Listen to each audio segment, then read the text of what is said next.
नमस्कार, आप देख रहे हैं वीके न्यूज में अमित भूबिया।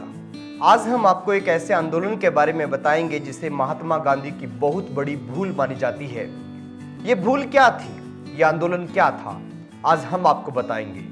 और अब इस भूल को 100 साल पूरे हो गए हैं। इस आंदोलन के बारे में जानकर शायद कुछ लोगों की नजर में गांधी अपराधी हो जाएं, क्योंकि अहिंसावादी गांधी ने हिंसा के जनक तुर्कों के साथ खड़े होकर देश और दुनिया के सामने अपने दोगले चरित्र को रखा था।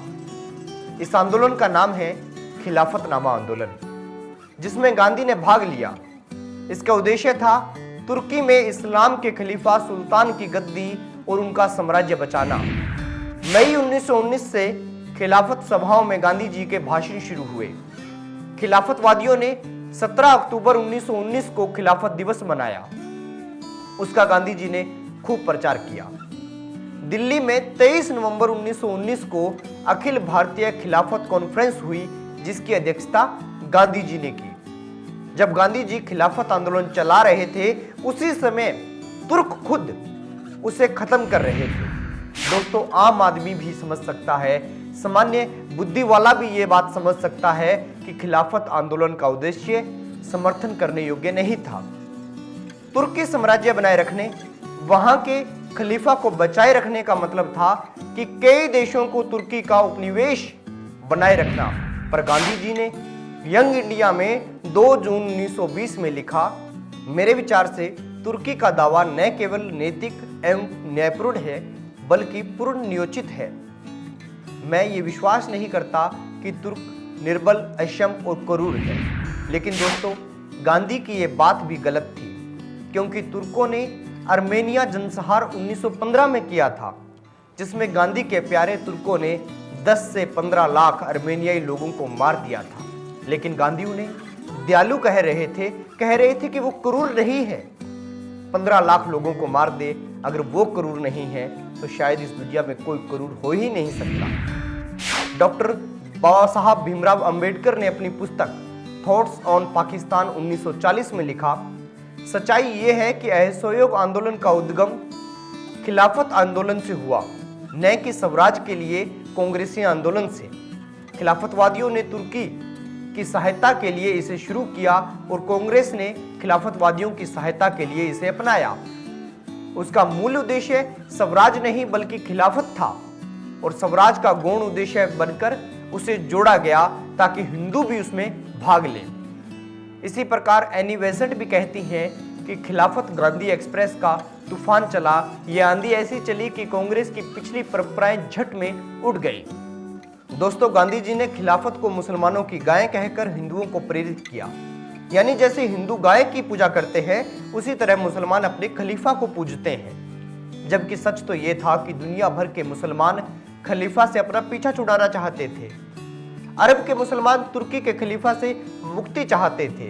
खुद तुर्क के लोग खिलाफत के भार से तंग थे। लेकिन गांधी जी को तो उस खलीफा को बचाना था। उसे बचाने के लिए खिलाफतनामा आंदोलन शुरू किया। उसके अंदर गांधी जी ने जोर शोर से काम किया। खास बात तो यह थी कि मोहम्मद अली जिन्ना ने भी कहा था कि खिलाफत पुराने जमाने की चीज है और उसका साम्राज्य अब नहीं रह सकता। जिन्ना ने तो गांधी जी को चेतावनी दी थी कि मुल्ले मौलवियों को राजनीतिक मंच देकर वे बहुत बड़ी भूल कर रहे हैं। इस मसले पर लाला लाजपत राय, एनी बेसेंट, रविंद्रनाथ टैगोर जैसे महान लोगों ने भी गांधी को रोका था, लेकिन गांधी जी नहीं माने। इतिहास तो यह भी कहता है कि मौलाना आजाद सुबानी जैसे मुस्लिम नेता अंग्रेजों से भी बड़ा दुश्मन 22 करोड़ हिंदुओं को मानते थे, लेकिन गांधी तो उनके साथ बिखरे थे।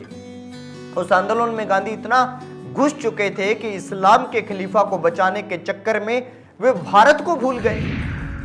मालाबार में अगस्त 1920 में हिंदुओं पर इतने अत्याचार हुए कि डॉक्टर भीमराव अंबेडकर की कलम कहती है कि दक्षिण भारत के हिंदुओं में भय की एक भयानक लहर दौड़ी गई।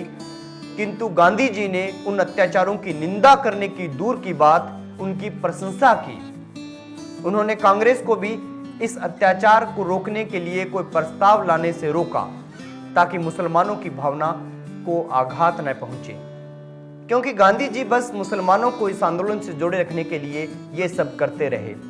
फिर चोरा चोरी कांड के बहाने गांधी जी ने आंदोलन को वापस लिया और हिंदुओं को अपने साथ जोड़ने के लिए 1 साल में स्वराज लाने का प्रलोभन दिया। लेकिन अब तक भारत में हिंदू और मुसलमानों में दरार पड़ चुकी थी। इस्लाम खतरे में है, ऐसे नारे लगने लगे थे। जो हिंदू मुसलमान हमेशा साथ रहते थे, उनके बीच गांधी के इस आंदोलन ने दरार डाल दी। क्योंकि इस आंदोलन के दौरान अहिंसावादी गांधी, लोकतांत्रिक गांधी, हर धर्म से दूर सबके गांधी खत्म हो चुके थे।